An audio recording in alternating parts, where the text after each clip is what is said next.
Hello दोस्तों, एक बार फिर से स्वागत है हमारे इस नए यूट्यूब चैनल में जी5 स्टडी में।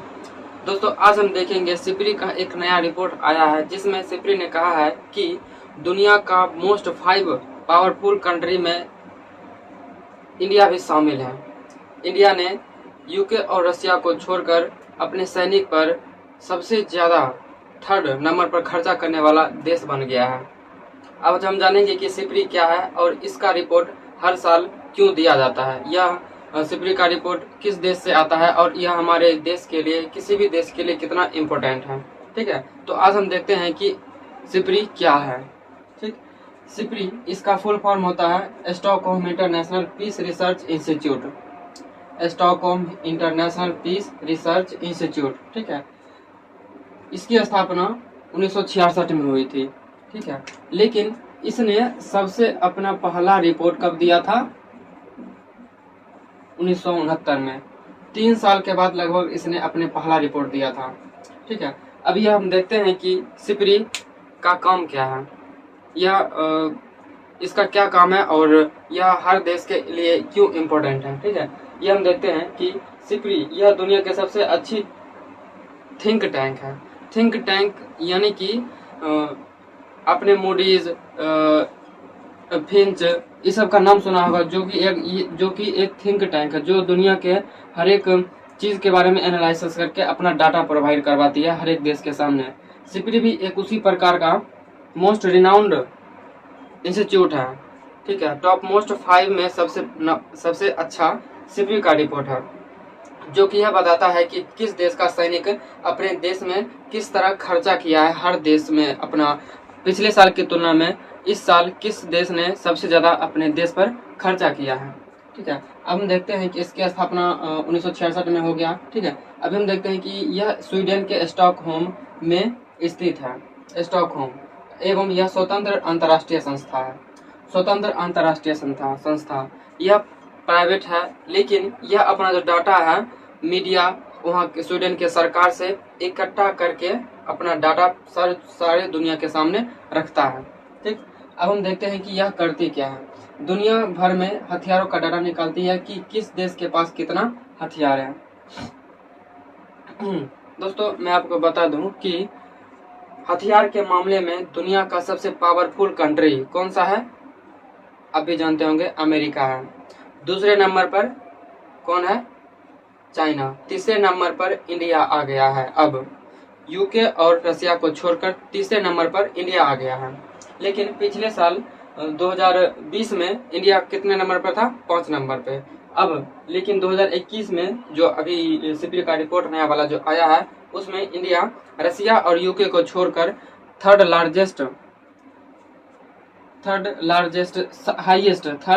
हाईएस्ट रुपया खर्चा करने वाला अपने सैनिकों पर बन गया है। यह किसने बोला है? सिप्री के रिपोर्ट में यह देखा गया। ठीक है, अब हम देखते हैं कि नेक्स्ट पॉइंट क्या है।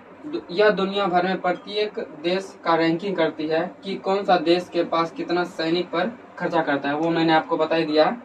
ठीक है, अब हम देखते हैं नेक्स्ट पॉइंट। यह अपने रिसर्च में यह बताती है कि किस देश ने पिछले साल के मुकाबले इस साल हथियारों में बढ़ोतरी किया है। साथ ही साथ यह भी बताती है कि किस देश ने कितना हथियार बेचा है और कितना हथियार नष्ट किया है, निशस्त्रीकरण किया है। ठीक है, अब हम देखेंगे कि यह रिसर्च यह भी बताती है कि किस देश ने पिछले साल हथियारों में बढ़ोतरी किया है। ठीक है, यह पॉइंट हमने देख लिया। अब हम देखेंगे कि यह जो सिप्री का रिपोर्ट है, यह स्वीडन ने क्यों बनाया। दोस्तों, 1964 की बात है। 1964 वहाँ के तत्कालिक प्रधानमंत्री ने 1964 में इस सिप्री के बारे में सोचा था। सिप्री का क्या होता है? Stockholm international peace research institute. ये जो पीस है, इसको आप याद रखिएगा। इस पीस का मतलब शांति, पीस का मतलब शांति होता है। ठीक है, स्टॉकहोम यानी कि स्वीडन का जो तत्कालिक प्रधानमंत्री जी थे 1964 में, उन्होंने सबसे पहले दुनिया में किस तरह से शांति बनाया जाए उसके लिए सिप्री की स्थापना स्थापना किया गया। ठीक, उस समय 1964 में स्वीडन का स्वतंत्र हुए 150 साल हो गया। इसकी खुशी में स्वीडन ने 1964 में दुनिया को शांति बनाए रखने के लिए इस संस्था का क्या किया, उद्घाटन किया कि कैसे किसी देश में शांति बने रहे, सब एक दूसरे के साथ भाईचारे के साथ मिलकर बिना लड़ाई किए हुए एक दूसरे के साथ रह सके और अपना व्यापार अपने देश के साथ किसी अन्य देश के साथ कर सके। अब मेरा आपसे सवाल यह है कि इस संस्था की आवश्यकता क्यों पड़ी, आखिर सिपरी की स्थापना करने की आवश्यकता क्यों पड़ी। ठीक है, तो मैं इस सवाल का जवाब आपको देता हूँ। आपके मन में ये सवाल आ रहा होगा कि यह संस्था करती क्या है, उसका पहले मैंने आपके जवाब दे दिया है। ठीक है, अब इस सवाल का जवाब, इस संस्था की आवश्यकता पड़ी ही क्यों। दोस्तों, जैसे मान लीजिए कि एग्जाम्पल के द्वारा समझते हैं कि आपके पास कोई दोस्त है। आखिर जानते हैं कि आज के ज़माने में कोई भी दोस्त जितना ज़्यादा घनिष्ठ होता है, बाद में उससे ही आखिर लड़ाई हो जाती है। घनिष्ठ दोस्त ही घनिष्ठ दुश्मन बन जाता है।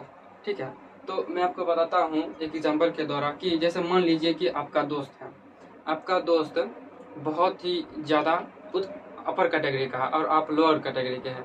आपके पास मान लीजिए कि लड़ाई हो गया दोनों में, उसके पास गोली है, गन है, हथियार है, बहुत सारा औजार है, उसके पास लड़ने के लिए पैसा है, रुपया है, सब कुछ है, और आपके पास मात्र एक छोटा सा चाकू है जो उससे आपको कुछ नहीं बिगाड़ सकते हैं।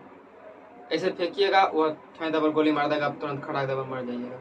ठीक है, इसलिए क्या होता है कि जिसके पास कुछ नहीं है वो सोचता है कि अगर हम इस चीज से हथियार से मारेंगे, उसके पास बहुत कुछ है और वो हमको मार डालेगा। तो इस तरह से किसी देश का सिपरी की सबसे बड़ी यही है, रिपोर्ट के बारे में सबसे यही खासियत है कि यह हर देश का अच्छे से एनालाइज करके सारा डेटा कि हथियार कितना है किसी देश के पास, कितना परमाणु बम है, कितना उसके पास परमाणु हथियार है, सब चीज़ का डाटा एनालाइज करके पूरे देश के सामने रखता है। ठीक है, अभी मैंने आपको एग्जांपल दिया कि जैसे आपके पास कुछ भी नहीं है, हथियार है, आपके दुश्मन के पास आप कुछ नहीं कर सकते, उसका कुछ नहीं बिगाड़ सकते हैं, तो आपके मन में ये सवाल, ये मन में आपके आएगा कि अगर हम उसको कुछ कर दिए तो वो सब कुछ खत्म कर देगा, सब कुछ, हमको उससे कुछ करने से पहले वो हमको मार डालेगा। इससे क्या होगा कि जो कमजोर राष्ट्र है, इसका एग्जांपल राष्ट्र के बारे में ले लीजिए, जो कमजोर राष्ट्र है उसके पास अगर कुछ नहीं है, अगर वो किसी और राष्ट्र से लड़ेगा तो उसको जानकारी रहना चाहिए ना कि उस देश के पास कितना हथियार है, कितना बम है, कितना टैंक है लड़ने के लिए, उसी हिसाब से लड़ेगा वो। जैसे कि आप यूक्रेन और रसिया का देख लीजिए, रसिया के पास कितना हथियार था, कितना टैंक था, यही यूक्रेन के पास कुछ नहीं था, जो कि अमेरिका, उसके बाद जितने भी बुल्गारिया, जर्मनी, जितने भी देश से यूक्रेन की हेल्प कर रहा था, अगर उसको तो सब हेल्प कर रहा था। और अमेरिका के पास बहुत ही पावरफुल, रसिया पावरफुल कंट्री होने के साथ उसके पास बहुत ही हथियार, उसके पास बहुत ही औजार है। तो यह सब सिपरी का रिपोर्ट यही बताता है कि किस देश के पास कितना हथियार है। अगर आप उस देश से लड़ें तो यह सोच समझ के लड़ें कि उस देश के पास आपसे लड़ने के लिए सक्षम है या नहीं है। ठीक है, तो इस सवाल का जवाब मिल गया आपको। अब हम देखते हैं कि नेक्स्ट सवाल, सिपरी के पास यह सब रिपोर्ट आती कहाँ से है। आपके मन में आता होगा कि सिपरी, यह जो संस्था है, इसके पास रिपोर्ट कहाँ से आता है। तो मैं आपको बता दूं कि आपको लगता होगा कि यह किसी आदमी को भेजता होगा किसी देश में कि जाओ पूछ के आओ कि उसके पास कितना हथियार है, कितना औजार है, सब हमको डाटा दें। नहीं, ऐसा बिल्कुल नहीं होता है। जैसे मान लीजिए कि 2021 में, जैसे मान लीजिए कि 2021 में कोई एक देश दूसरे देश के साथ व्यापारिक समझौता किया। ठीक है, जैसे मान लीजिए कि कोई जैसे मान लीजिए कि अभी यूक्रेन का ही ले लीजिए, यूक्रेन और अमेरिका का लीजिए, यूक्रेन और अमेरिका का। अमेरिका ने यूक्रेन का बहुत हेल्प किया है। ठीक, यूक्रेन अब जो अमेरिका से जो सामान खरीदेगा, जो हथियार खरीदेगा, वो चुपचाप तो नहीं खरीदेगा, सबके सामने तो पब्लिक डोमेन में आएगा ही सब कुछ, सारा रिपोर्ट कि कितना क्या खरीदा, कितने करोड़ में खरीदा, कितने प्रकार से डील हुई, हर चीज़ रिपोर्ट कहाँ से आएगी, मीडिया में जरूर आएगी। ठीक है, और वो मीडिया कहाँ से, मीडिया सारा रिपोर्ट डाटा अपने पास रखती है। सबसे पहले क्या हो गया कि सिपरी के पास यह रिपोर्ट आती है, पहले हो गया मीडिया, ठीक, मीडिया। अब सेकेंड हो गया, देखिए वहाँ की सरकार। सिपरी में जितने भी डायरेक्टर होते हैं, जितने कर्मचारी होते हैं, सभी लोग स्वीडन की सरकार से क्या रखते हैं, वार्तालाप करते रहते हैं कि किस देश ने आपसे कितना हथियार खरीदा, कितना निशस्त्रीकरण किया है, कितना औजार का प्रयोग करके कितना रुपया खर्चा किया अपने देश पर। यह जो है सिपरी सरकार से यह रिपोर्ट मांगती है। यह सिपरी की जो भी संस्था है, जो भी संस्थागत है, इसमें जितने भी कर्मचारी, इसमें कितने भी डायरेक्टर हैं, सभी मीडिया, वहाँ की सरकार, वहाँ के पब्लिक मीडिया, वहाँ के पब्लिक पर्सन जितने भी हैं, वहाँ से संपर्क बनाए रखते हैं कि वो हमें इस डाटा को प्रोवाइड करे ताकि हम किसी और देश के सामने हम अपना डाटा को पब्लिक डोमेन में रख सके। सिपरी का जो ये 2022 का रिपोर्ट है, ये 2022 का रिपोर्ट नहीं है, ये पिछले साल का रिपोर्ट है, यानी कि 2021 का। अब जो रिपोर्ट आएगा 2023 में, वो देगा 2022 का रिपोर्ट 2023 में देगा, यानी कि एक साल बैक करके सिपरी अपना रिपोर्ट प्रत्येक साल जारी करता है, ठीक। उसके बाद हम देखेंगे कि इस रिपोर्ट में क्या कहा गया है। सिपरी के 2022 का जो रिपोर्ट है, हालांकि ये 2021 का है, लेकिन ये अपना एक साल के बाद ये अपना रिपोर्ट जारी करता है, ठीक। सिपरी के इस रिपोर्ट में कहा क्या गया है, मैंने आपको बता दिया था पहले ही कि इंडिया ने यूके और रसिया को छोड़कर थर्ड हाईएस्ट सेना पर खर्चा करने वाला देश बन गया है, ठीक। और यह 2020 की तुलना में लगभग 9% अपना खर्चा इंडिया ने बढ़ाया है। आगे हम बताएंगे कि इंडिया ने ऐसा कदम क्यों उठाया। वो बहुत सारे फैक्टर, जैसे चाइना नेपाल के बीच जो कॉन्फ्लिक्ट हो गया था, वो मैं आपके आगे बताऊंगा, ठीक है। अब यूएस का देख लीजिए। यूएस ने अपने सेना पर 2021 में लगभग 108 बिलियन डॉलर अपने सेना पर खर्चा किया है। वही चाइना की अगर बात करें तो चाइना ने लगभग पिछले साल में 293 बिलियन डॉलर अपने सैनिक पर खर्चा किया है, ठीक। इंडिया का तो मैंने आपको बता दिया। यूके ने 68.4 बिलियन डॉलर अपने देश पर खर्चा किया है, ठीक। अब देखिए इंडिया की तुलना में यूएस कितना गुना है, लगभग 10 गुना है। तो इसी पर आप देख सकते हैं कि इसका अमेरिका का इकोनॉमी कितना बड़ा है कि इंडिया से 10 गुना ज्यादा अपने सैनिक पर यह अकेला खर्चा करता है। इंडिया का भी कितना सपना है, अभी कितना बिलियन डॉलर जीडीपी है, लगभग 3 ट्रिलियन जीडीपी है। और इंडिया का सपना है कि 2025 तक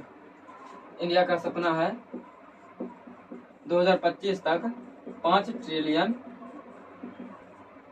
डॉलर का इंडिया का सपना है कि 2025 तक इसका जो जीडीपी है, पूरे देश का जीडीपी लगभग 5 ट्रिलियन डॉलर है, ठीक। उसके बाद हम चाइना का देख लें तो चाइना लगभग इंडिया से 3 गुना ज्यादा अपने देश के सैनिक पर खर्चा करता है। उसके बाद यूका का तो मैंने आपको बता दिया है। अब पूरे वर्ल्ड में देख लेते हैं कि पूरे वर्ल्ड में लगभग यूएन में कितने देश है, 193 देश है। पूरे वर्ल्ड में किस देश ने मतलब टोटल कितना रुपया अपने देश पर खर्चा किया, अपने सैनिक पर खर्चा किया है, ठीक है। तो पूरे वर्ल्ड ने अपने सैनिक पर लगभग कितना खर्चा किया है, 2.1 ट्रिलियन डॉलर। यह लगभग इंडिया के जीडीपी से अभी फिलहाल बराबर, इंडिया के जीडीपी के बराबर है अभी, ठीक। उसके बाद हम देखेंगे कि इंडिया 2018 में इंडिया का कितना खर्चा था अपने सैनिक के ऊपर, 66.5 बिलियन डॉलर 2018 में। अब 2021 में कितना था, 2021 में कितना बढ़ गया है, लगभग 77.4 बिलियन डॉलर, यानी कि 2018 के मुकाबले 2020 में कितना बिलियन डॉलर अपना हुआ है, 10.1 बिलियन डॉलर इंडिया ने अपने देश के सैनिक पर खर्चा करना स्टार्ट किया। अब आप पूछेंगे कि ऐसा क्यों किया, इंडिया ने अपना सैनिक पर खर्चा क्यों बढ़ाया। इसका सबसे प्रमुख कारण है कि लॉकडाउन में आपने देखा होगा कि 2020 में हमारे कितने देश के जवान शहीद हुए थे गलवान में। उसके बाद हमारे आसपास के जितने भी पड़ोसी देश है, जैसे पाकिस्तान हो गया, चाइना हो गया, नेपाल हो गया, तीनों देश से लगभग कॉन्फ्लिक्ट 2020 में लॉकडाउन में हुआ था। तो इस वजह से इंडिया ने अपने सैनिक पर लगभग 2018 के मुकाबले 2021 में 10.5 लगभग 0.9 बिलियन का डॉलर का जो रुपया है वो अपने देश पर लगभग खर्चा करना स्टार्ट कर दिया है। ठीक, अब सिप्री ने यह भी कहा है कि 2020 के रिपोर्ट में लगभग जो सिप्री ने कहा है वो कहा था कि परमाणु बम लगभग इंडिया पूरे वर्ल्ड में 9 देश के पास है। सबसे ज्यादा किसके पास है? अमेरिका के पास। ठीक है, सबसे ज्यादा अमेरिका के पास है। अब इंडिया के पास कितना है? 150 है। अब वहीं देख लीजिए पाकिस्तान के पास कितना है? 160, 160। ठीक, पाकिस्तान के पास कितना है? 160। और चीन के पास है 320। आप लोग जानते ही होंगे कि पाकिस्तान चाइना का कितना सपोर्ट करता है। ये दोनों अभी बहुत ही मित्र बन चुका है। ठीक है, तो हम सब जानते हैं कि पाकिस्तान चाइना से हेल्प लेता है और इस परमाणु बम के मुकाबले में इंडिया से ज़्यादा पाकिस्तान के पास बम है। इंडिया को ये समझना चाहिए, जैसे यूक्रेन और रसिया के साथ हुआ था। किसी भी कंट्री को अपने से कमज़ोर नहीं समझना चाहिए। अभी भी यूक्रेन हार नहीं माना है रसिया से। और यहाँ देख लीजिए पाकिस्तान के पास कितना परमाणु बम है? 160। इंडिया के मुकाबले 10 ज़्यादा है। ठीक है, और चीन के पास कितना है? 320। ओवरऑल हम कह सकते हैं कि इस रिपोर्ट से हमको यह सिप्री बताता है कि 2019, 20 और 21 में हर देश ने अपने सैनिक पर खर्चा किया है। ठीक, अगर खर्चा नहीं करता तो यूक्रेन और रसिया के एग्जाम्पल ही लीजिए। सबसे मोस्ट एग्जाम्पल में यूक्रेन और रसिया का ही ले लीजिए। अगर यूक्रेन के पास रसिया से ज़्यादा हथियार रहता तो रसिया यूक्रेन पर चढ़ाई नहीं करता, कभी नहीं करता। क्योंकि यूक्रेन पहले से ही अपना परमाणु बम, जब वो रसिया से आज़ाद हुआ था, रसिया से अलग कंट्री, अलग देश बना था, तो रसिया ने कहा था कि अपना सारा परमाणु बम डिस्ट्रॉय कर दे, सब कुछ खत्म कर दे। अगर वही उसके पास रहता परमाणु बम यूक्रेन के पास, तो रसिया अभी उस पर चढ़ाई नहीं करता कुछ सोच के। तो यही सब हुआ कि जैसे लॉकडाउन आया, सब देश ओवरऑल जितने भी कंट्री हैं, हर देश अपने सैनिक सुरक्षा को बढ़ावा देता है, अपने राष्ट्र को सुरक्षा करने के लिए अपने देश पर खर्चा करता है ताकि वह किसी और देश पर हमला ना करे। 2025 तक का लक्ष्य कितना है? 5 ट्रिलियन डॉलर है। अब इंडिया इस लक्ष्य को पूरा कैसे करेगा वो मैं आपको बताता हूँ। जैसे इंडिया ने क्या लाया? आत्मनिर्भर भारत योजना लाया। आत्मनिर्भर भारत के तहत ही इंडिया ने ये सब 2025 तक अपना जीडीपी जो है 5 ट्रिलियन डॉलर कर सकता है। उसमें इंडिया ने लगभग छोटे कारोबार को बढ़ावा दिया, छोटे छोटे जो भी उद्योग है उसको बढ़ावा दिया, और जितने भी निवेशक थे भारत के में आए हुए, उन लोगों को कहा कि वे अपने टेक्नोलॉजी, अपना इन्वेस्टमेंट और अपना जो भी इंफ्रास्ट्रक्चर है वो भारत में आकर करें। लेकिन वो जितना भी सामान होगा भारत सरकार उनको प्रोवाइड करवाएगी, सारी सुविधा भारत सरकार उसको प्रोवाइड कराएगी। लेकिन वो भारत में आकर अपना फैक्ट्री लगाए और अपना फैक्ट्री लगाकर वो अपना जो टेक्नोलॉजी है वो भारत में ही उपयोग करे। इससे क्या होगा कि भारत में कोई भी इन्वेस्टमेंट आएगा, कोई भी कंपनी आएगा, तो इससे भारत में रोजगार मिलेगी, भारत के लोगों को और ज़्यादा बढ़ावा मिलेगा किसी भी क्षेत्र में काम करने के लिए। उसके बाद जब छोटे छोटे कारीगरों को भी भारत सरकार आत्मनिर्भर बनाएगी, तो ऐसे देखते हुए आत्मनिर्भर भारत के दौरान भारत सरकार 2025 तक अपने जीडीपी 5 ट्रिलियन डॉलर कर सकता है। ठीक दोस्तों, अगर ये वीडियो आपको अच्छी लगी हो तो लाइक, सब्सक्राइब एवं कमेंट करना ना भूलें। अपने देश से प्यार, किसानों को आदर और महिलाओं का सम्मान जरूर करें। मिलते हैं नेक्स्ट वीडियो में। जय हिंद।